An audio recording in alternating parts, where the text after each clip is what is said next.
অবসরের আগ পর্যন্ত বাংলাদেশ দলের অবিচ্ছেদ্য অংশ হয়েছিলেন মাহমুদুল্লাহ রিয়াদ। টেস্ট থেকে অবসর নিলেও সীমিত ওভারের ক্রিকেট খেলছিলেন সমান তালে। তবে এবার টি-20 থেকে এই কিংবদন্তির বিদায়ের খবরে বিষাদের ছায়া ক্রিকেট অঙ্গনে। রিয়াদের সমর্থকদের মতো এই সিদ্ধান্ত মানতে পারছিলেন না তার পরিবারের সদস্যরাও।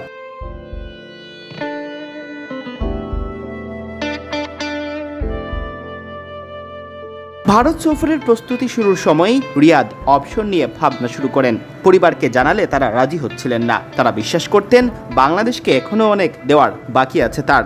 তবে ৩৮ বছর বয়সী এই ক্রিকেটার শেষ পর্যন্ত নিজের সিদ্ধান্তেই অটল থাকেন।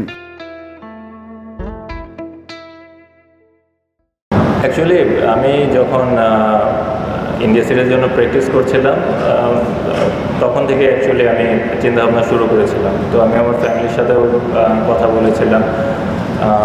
প্রবাবলি তারা চিন্তা করছিল যে probably this is not the right time, but আমার কাছে মনে হয়েছে এটা সঠিক সময় এবং আমি তাদেরকে বেশ কিছু বিষয় বোঝানোর চেষ্টা করেছি এবং তারপরে হয়তো তারা বুঝতে পেরেছেন এবং তারপরে আমি সিলেক্টার্স এবং বোর্ড প্রেসিডেন্টের সাথেও কথা বললাম, কোচ ক্যাপ্টেনের সাথে কথা বললাম, and they all respected my decision and I think that is good for the team.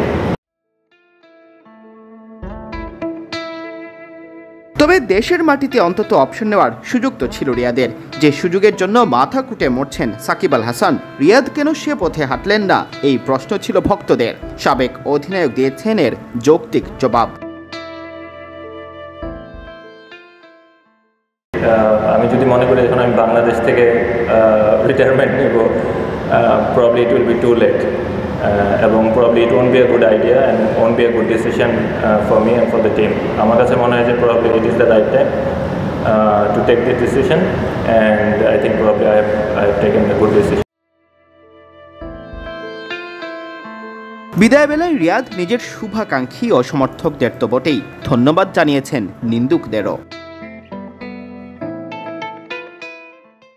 মানুষের ভালোবাসা এবং মানুষের দোয়া না থাকলে হয়তো এই পর্যন্ত আসতে পারতাম না। সবার support including media and probably যারা আমাকে পছন্দ করেন না তাদেরও একটা থ্যাঙ্কস। যারা সাপোর্ট করেন থ্যাংক ইউ ভেরি মাচ এবং ওভারঅল আমার মনে হয় যে thanks to everyone. Siam Chowdhury, BD Cric time.